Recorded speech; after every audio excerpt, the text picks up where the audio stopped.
En ese momento, todo indicaba que era el movimiento correcto. Los números crecían, el mercado respondía, los inversores pedían más. Y sin embargo, esa decisión, tomada con lógica impecable, terminaría convirtiéndose en el mayor problema de la empresa. No porque fuera irracional, sino porque lo era demasiado. Al inicio, la compañía había hecho casi todo bien. Había encontrado un producto claro, un mercado definido y una narrativa atractiva. No era la más grande, ni la más ruidosa, pero era eficiente. Cada nuevo cliente reforzaba la sensación de que el modelo funcionaba. Los ingresos crecían de forma constante, los costes estaban controlados, y lo más importante, el crecimiento parecía sano. Desde fuera, la historia era sencilla.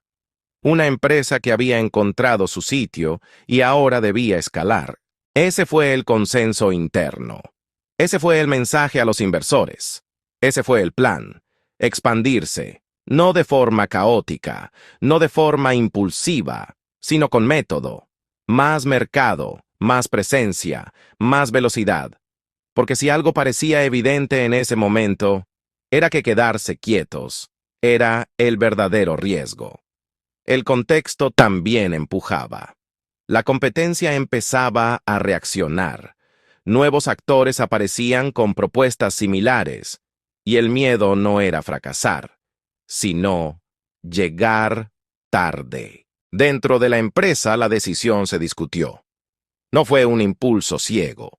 Hubo reuniones, análisis, proyecciones. Los escenarios mostraban algo claro. Si no crecían ahora, perderían la ventaja, y así, casi sin darse cuenta, el crecimiento dejó de ser una opción y se convirtió en una obligación. Los primeros pasos parecían confirmarlo todo. Nuevas oficinas, nuevos equipos, más estructura. Las cifras seguían subiendo. Los titulares eran positivos. La moral interna era alta. Cada métrica validaba la estrategia. Cada trimestre reforzaba la decisión.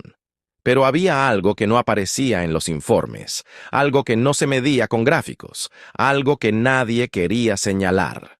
La complejidad.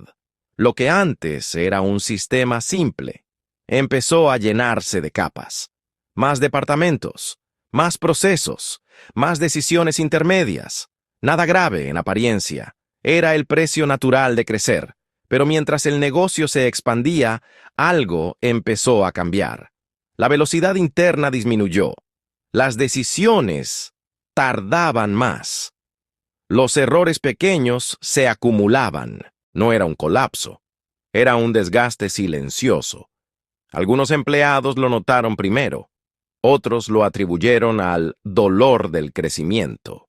Una fase incómoda pero necesaria. O eso se repetían.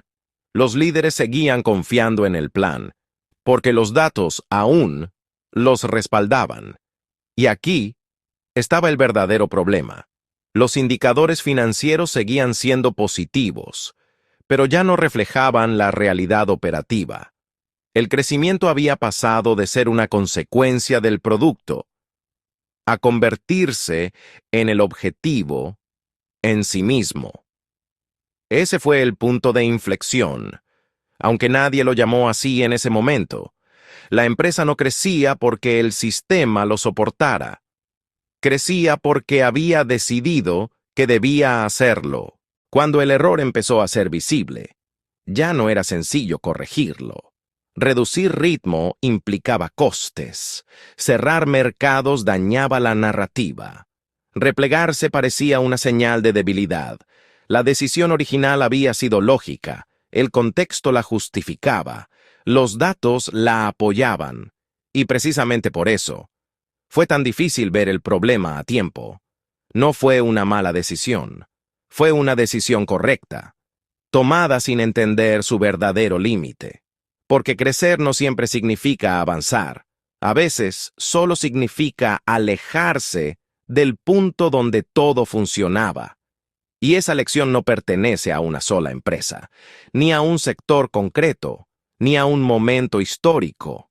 Se repite constantemente, en negocios, en proyectos personales, en decisiones que parecen inevitables. La pregunta no es si crecer, sino qué estás sacrificando para hacerlo. Si te interesan historias como esta, donde las decisiones lógicas revelan su otro lado con el tiempo, este canal continúa explorándolas.